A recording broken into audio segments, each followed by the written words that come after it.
اکیلا پن کی تلاش۔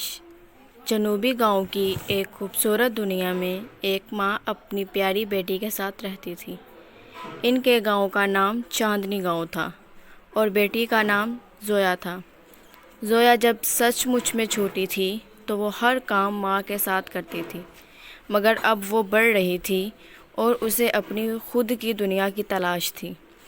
زویا نے ہمیشہ یہ سوچا کہ وہ کیسے اپنی انہی ماں کی طرح ہو سکتی ہے، جو کہ گاؤں کی تمام عورتوں کو مدد دیتی تھی اور ان کی مشکلات کا حل کرتی ہیں۔ زویا نے اپنے آپ کو اس مقصد کی تلاش میں جتنا بھی کوشش کی، لیکن وہ ہمیشہ محسوس کرتی کہ کچھ کمی ہے۔ ایک روز زویا نے اپنی ماں سے بولا، ماں مجھے ایک اسکول میں داخل ہونا ہے جہاں میں پڑھ سکوں اور کام کر سکوں۔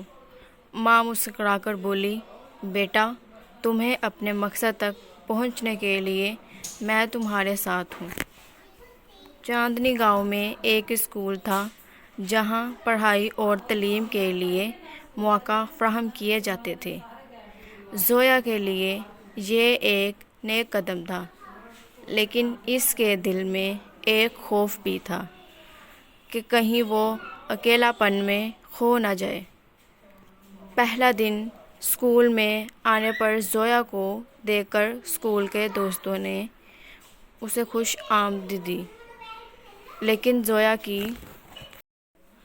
کی آنکھوں میں اب بھی وہ خوف دکھائی دے رہا تھا۔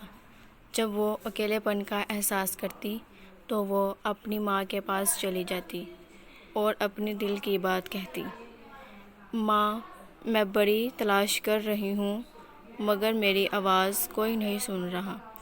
ماں نے اسے پیار سے گود میں لے لیا اور بولی، بیٹا تمہاری آواز کو سننے والے کا وقت ضرور آئے گا۔ وقت گزرنے کے ساتھ زویا نے اپنے اندر کی قوت کو پہچانا اور اپنے اہم مقصد کی طرف بڑھنے کی کوشش کی۔ وہ اکیلا نہیں بلکہ خود بخود مستقل ہو گئی۔